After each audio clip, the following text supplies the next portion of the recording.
Hello, this is Ahuro from Audit Markets. Today, Friday, September 6th, we'll be with you to review the NFP data and see the market reaction. This is the first Friday of September. So let's first check the data and see, then we can see how market can react to this data, these numbers. Okay, average earnings increased by 3.8% in the annual scale, but on the monthly scale, it's increased by 0.4%, which means earning like average earnings is fine. It's something like a standard which usually we had in the United States before COVID-19 crisis happened. So there is nothing specific that we can say, okay, that data means that the labor market is very fine, or this data means that the labor market has a problem. So this something like standard labor market that United States has. But the problem is that the number of employed during the August increased by only 142K. 142K is much less than 164K the market expecting. And also, the interesting part is that previous month, the July number is revised down to 89K. It was 100 some K, and now it's 189. It's like 89K. It means that the labor market is very tight right now. It's very hard to find a job, and because because the number of the employed is very low. So there is it means that we have the labor market cooled too much more than expected. Just only 142K hirings.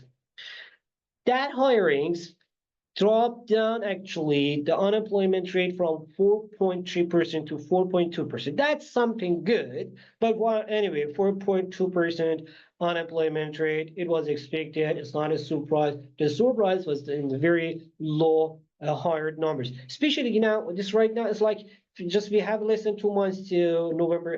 We have 2 months less than 2 months till November election. Usually during these campaigns we have more hirings, and now we can see that even during the campaigns, the election campaigns, we have less hirings there, which is not such a good sign for the labor market.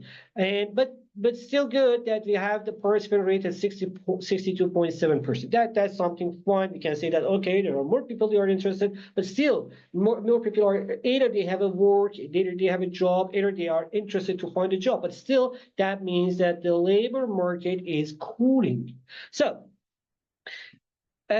let's go deeper and check the data that we had yesterday and day before. Yesterday, we had initial jobless claims. In initial jobless claims, we had only 227K application to get the unemployment rate benefits, which means, okay, less people, they are interested to get unemployment benefits, which is good for the labor market, which means that, okay, labor market is fine, at least during the last week of August. And also the continuing jobless claims fell to 1,838K, down from 1,860K, which is also, again, it's a good number. It's a good positive data for the labor market. On top of that, we had the GLTs on Tuesday. On Wednesday, the GLTs fell to 7,673K. 7,673,000. We have the place, but which they are not filled by the employee, which means that we had much less than expected created job. That number around a year ago, it was more than 11 millions. Right now, it's less than 8 millions. So almost 7.5 million, which means right now, for each American, we have only one job. So when you have only one job to catch, it means it's very hard right now. It's a very tight market right now. It's very hard to find a job right now. That's what we can understand from these numbers. So the labor market is cooling. This is what Federal Reserve also was looking after that. That reacted in the market. Right now, you can see here. Let me refresh again this and see the latest data, the updated data. Here we can see right now. Look at here. We have right now 59% possibility of 50 basis point raise cut compared to 41% possibility of 25 basis point rate cut, which means right now market is focusing more on the possibility of 50 basis point rate cut to cut the rate from 5.25% to 4.75%. That means more dovish policies which can support the stock market and put more pressure on the US dollar. So let's check the chart and see how this data affected on the chart.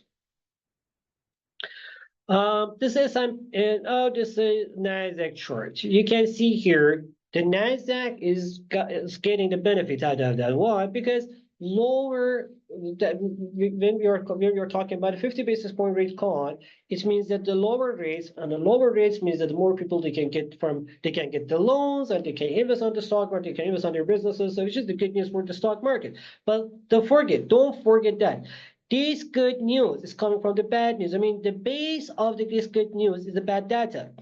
So the base of the good news is the bad data. So bad news is the good news right now, which means this bad news cannot support the stock market as good as it's possible to do. You know, just like when we have a when for something good for something good, when we have a bad reason, this good thing cannot go further. This is exactly the same in the economy. Right now we have this weak labor market.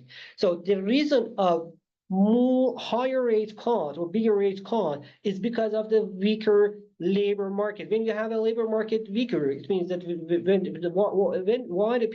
why the businesses, they hire the less people because the business is not good. The economy is not good. When the economy is not good, even thought so you have a lower rate, but still the business is not good, which means that the stock markets maybe at the beginning can get the benefit out of that, but it's not a good news for the stock markets yet.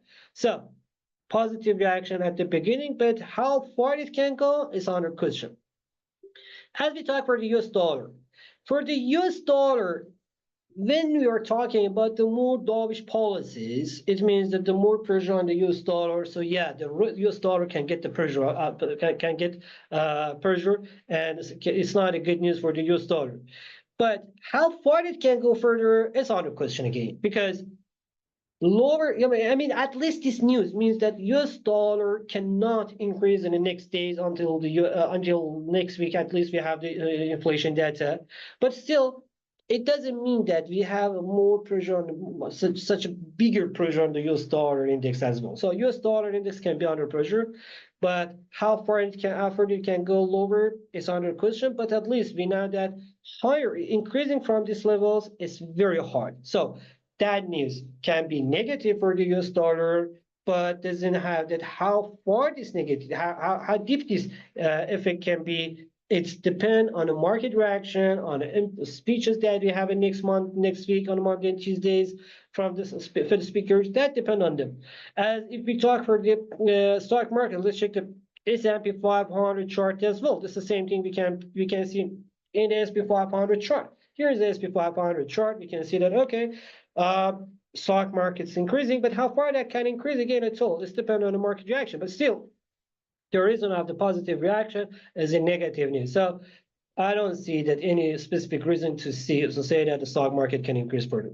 This is generally what happened in the data and the market reaction. If you had any other question, please don't forget to do not hesitate to write down under this video in the comment section. I will try to get back to you as soon as possible. Have a good time. Bye-bye.